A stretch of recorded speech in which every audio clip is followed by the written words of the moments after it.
Imagine walking through the foggy streets of London in 1888, gas lamps flickering, cobblestones glistening under a cold drizzle, and somewhere in the dark, a man is watching. He moves like a shadow, silent, calculated, waiting for his next victim. This isn't a scene from a horror movie. This was real. And his name was Jack the Ripper. The year was 1888. London's East End, a place called Whitechapel, was drowning in poverty, overcrowded slums, and desperation. The streets were narrow, filthy, and alive with the cries of hunger and hopelessness. Thousands of people lived here, many with no shelter, no security, and no future. Women often turned to the streets just to survive. And then, the killings began. On August 31st, 1888, the body of a woman named Mary Ann Nichols was found lying in the dark of Bucks Row. Her throat had been slashed open, twice, and her abdomen brutally mutilated. The police had seen murders before, but nothing like this. Within days, fear began to crawl through the streets of London like a living thing. Just a week later, another body appeared. Her name was Annie Chapman. She was found in the backyard of a house on Hanbury Street.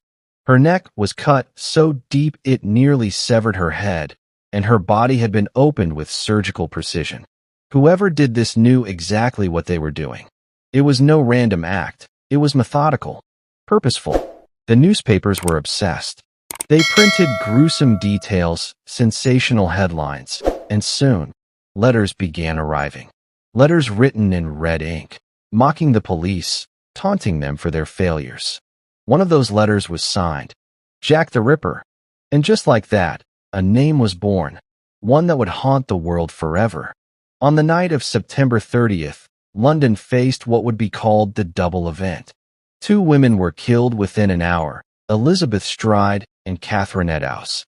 Elizabeth's throat was cut, but her body left almost untouched.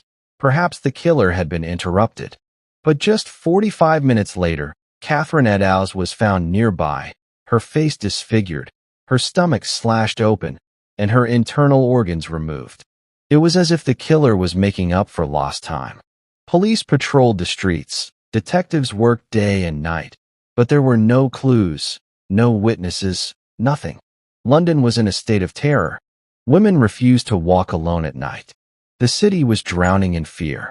And then came the final victim, Mary Jane Kelly. November 9th, 1888. She was found in her small room in Miller's Court. What police saw inside was so horrific that many of them couldn't sleep for years. Her body was mutilated beyond recognition, every part of her defaced with unimaginable brutality. It was as if the killer had unleashed every ounce of hatred within him.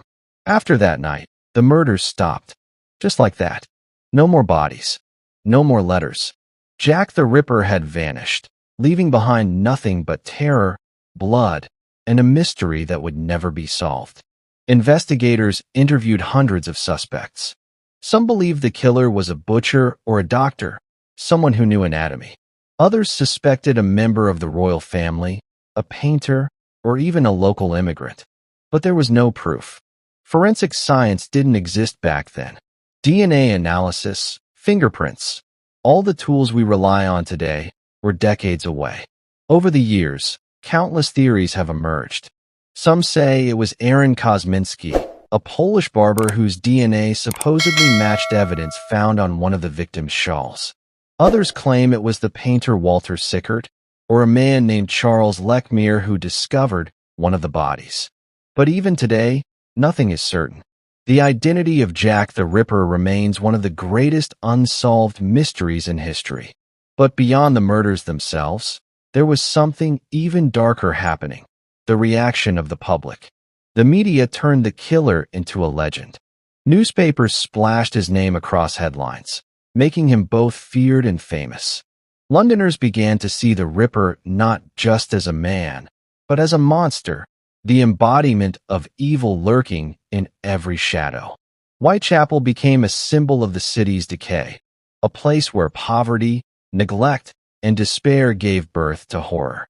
and Jack the Ripper became a mirror reflecting everything that was wrong with Victorian London: the inequality, the corruption, the indifference of those in power. More than a century later, tourists still walk the same narrow streets where it all happened, taking Ripper tours, hearing about each murder site, imagining the terror those women felt in their final moments. The gas lamps are gone, the cobblestones cleaned, but the fear somehow still lingers in the air. Jack the Ripper wasn't just a killer. He was a warning that evil doesn't always wear a monster's face. Sometimes it walks quietly among us, unseen, unknown, and when it strikes, it changes history forever. So the next time you find yourself walking alone through a silent street at night, just remember, London thought the same thing in 1888, until Jack the Ripper came out of the shadows. Do you already know about Jack the Ripper? Tell me in comments.